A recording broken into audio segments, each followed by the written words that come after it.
O feriado de amanhã, 15 de novembro, lembra a proclamação da República no Brasil, que completa 127 anos. Mas você sabia que a instalação da República no país, na verdade, foi um golpe militar com apoio da elite? Pois é, na época, os militares e os mais ricos não estavam satisfeitos com os rumos da monarquia de Dom Pedro II. A proclamação da República não teve participação popular. Pois é, para a gente entender o que aconteceu naquele 15 de novembro de 1889 e as relações com o momento político atual no nosso país, nós recebemos aqui no estúdio do Seu Jornal o historiador Luiz Antônio Dias, professor da PUC de São Paulo. Boa noite, professor. Seja bem-vinda. Obrigado. Comece explicando para a gente, professor, por que foi um golpe a proclamação da República? Bom, você tem uma intervenção militar, né, é um processo que vem crescendo desde 1870, com a criação do Partido Republicano Paulista, com uma movimentação também no Rio de Janeiro. Mas você tem basicamente uma intervenção militar apoiada por setores da elite descontentes com os rumos da monarquia, né? Costuma-se dizer que existem aí 3 questões que enfraqueceram a monarquia, né? Uma delas é a Guerra do Paraguai, a outra é a questão religiosa, a intervenção do Estado na igreja e, finalmente, a questão da escravidão, né? Então, quando cai a escravidão, quando temos a Lei Áurea em 1888, parte da elite que apoiava o Império retira o apoio, né? E foi positivo para o Brasil o fim da monarquia e a proclamação da República? Bom, a ideia que é difundida é que você teria uma modernização a partir da República, que representaria aí nesse final do século XIX, essa ideia de ingressar num novo século com um modelo novo, né? Para alguns setores, né, sobretudo as elites, né, você continua tendo os privilégios. Para o setor mais pobre da população, você não tem benefícios, pelo menos nesse primeiro momento. Muito pelo contrário, você passa a ter um controle mais rígido, sim, você tem uma organização maior do Estado no sentido de criminalizar movimentos sociais e assim por diante. A população marginalizada, ela foi mais marginalizada ainda, não dá para dizer que ela não era no período anterior, né? Se a sim, gente levar em consideração que até 88 os negros, né, a grande maioria dos trabalhadores eram escravos, né?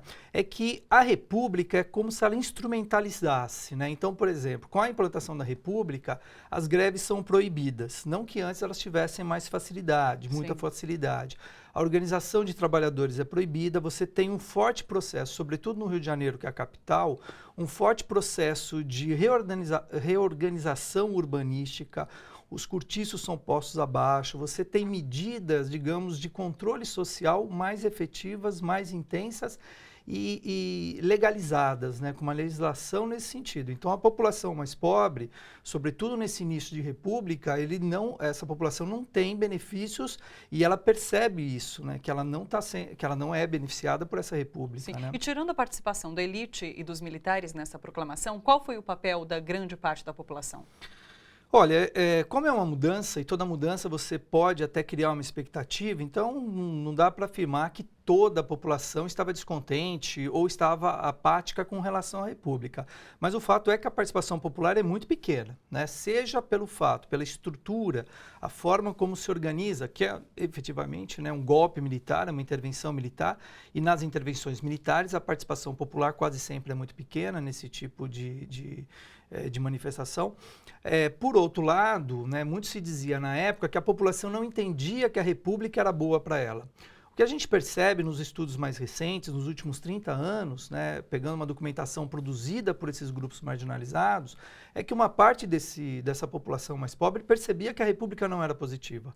Isso enseja uma série de revoltas populares, sejam urbanas ou rurais, né? Aquelas que têm uma dimensão maior, como Canudos e Contestado, que são também revoltas antirrepublicanas. Tem outras questões envolvidas, mas tem um componente antirrepublicano. Sim. A gente consegue fazer uma analogia entre aquele momento de golpe e o momento que a gente vive atualmente com o impeachment da presidenta Dilma Rousseff, que é considerado um golpe também. É possível fazer uma analogia entre esses dois momentos? Tá.